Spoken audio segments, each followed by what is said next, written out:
Section 13, The Use of Money. Chapter 60, Stewards of God. That which lies at the foundation of business integrity and of true success is the recognition of God's ownership, the Creator of all things. He is the original proprietor. We are His stewards. All that we have is a trust from Him to be used according to His direction. This is an obligation that rests upon every human being. It has to do with the whole sphere of human activity. Whether we recognize it or not, we are stewards, supplied from God with talents and facilities and placed in the world to do a work appointed by Him. Money is not ours.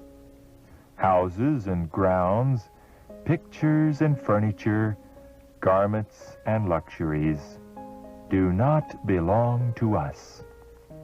We are pilgrims. We are strangers. We have only a grant of those things that are necessary for health and life. Our temporal blessings are given us in trust to prove whether we can be entrusted with eternal riches. If we endure the proving of God, then we shall receive that purchased possession which is to be our own, glory, honor, and immortality. If our own people would only put into the cause of God the money that has been lent them in trust, that portion which they spend in selfish gratification, in idolatry, they would lay up treasure in heaven and would be doing the very work God requires them to do. But like the rich man in the parable, they live sumptuously. The money God has lent them in trust to be used to His name's glory, they spend extravagantly. They do not stop to consider their accountability to God. They do not stop to consider that there is to be a reckoning day not far hence, when they must give an account of their stewardship. We should ever remember that in the judgment we must meet the record of the way we use God's money.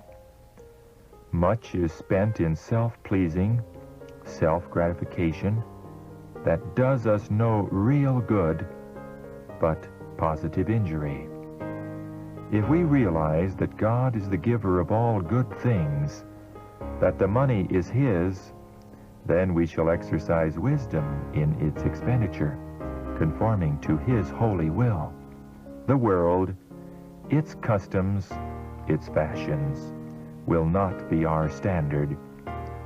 We shall not have a desire to conform to its practices. We shall not permit our own inclinations to control us. In our use of money, we can make it an agent of spiritual improvement by regarding it as a sacred trust, not to be employed to administer to pride, vanity, appetite, or passion.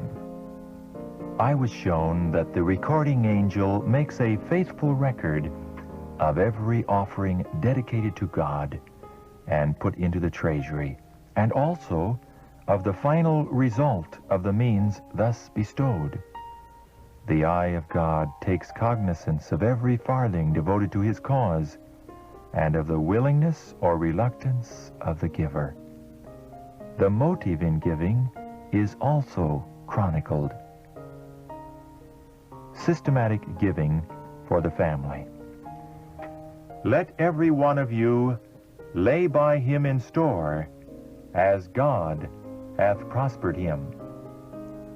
Every member of the family, from the oldest down to the youngest, may take part in this work of benevolence.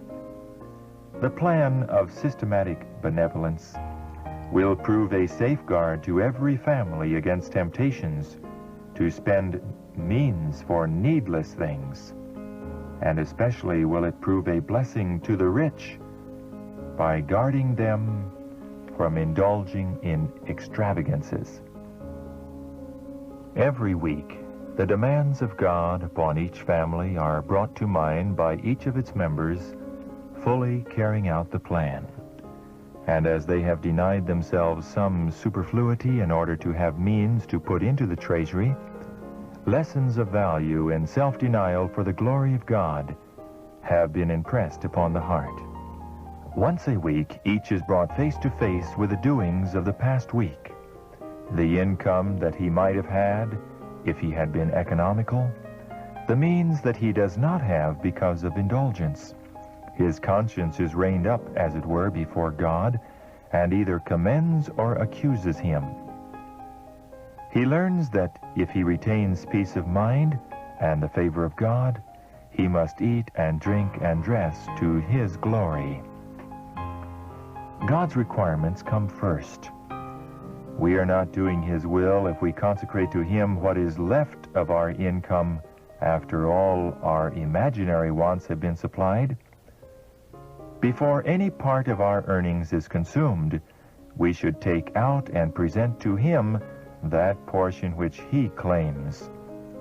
In the old dispensation, an offering of gratitude was kept continually burning upon the altar, thus showing man's endless obligation to God.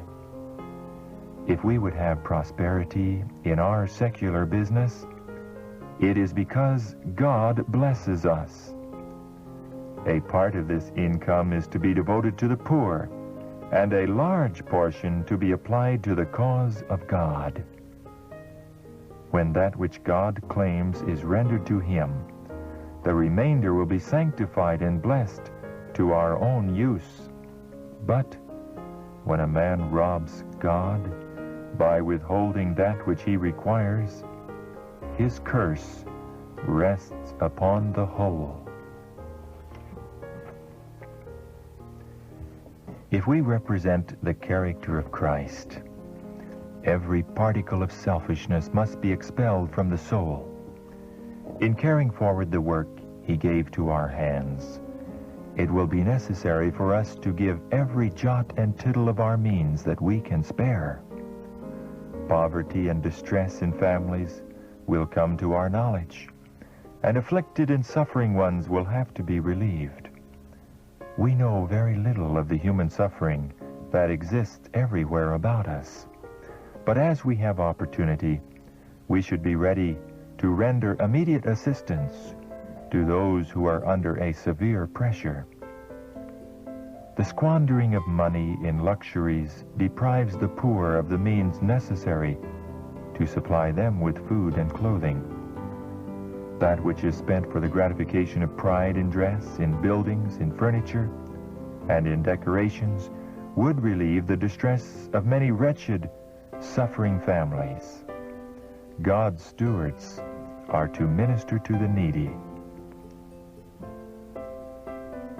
The giving that is the fruit of self-denial is a wonderful help to the giver. It imparts an education that enables us more fully to comprehend the work of him who went about doing good, relieving the suffering, and supplying the needs of the destitute.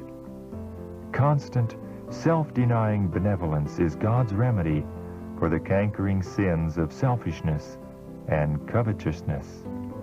God has arranged systematic benevolence to sustain his cause and relieve the necessities of the suffering and needy.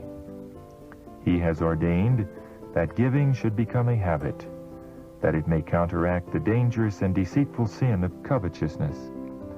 Continual giving starves covetousness to death. Systematic benevolence is designed in the order of God to tear away treasures from the covetous as fast as they are gained, and to consecrate them to the Lord to whom they belong. The constant practice of God's plan of systematic benevolence weakens covetousness and strengthens benevolence. If riches increase, men Even those professing godliness set their hearts upon them, and the more they have, the less they give to the treasury of the Lord. Thus riches make men selfish, and hoarding feeds covetousness, and these evils strengthen by active exercise. God knows our danger, and has hedged us about with means to prevent our own ruin. He requires the constant exercise of benevolence, that the force of habit in good works may break the force of habit in an opposite direction.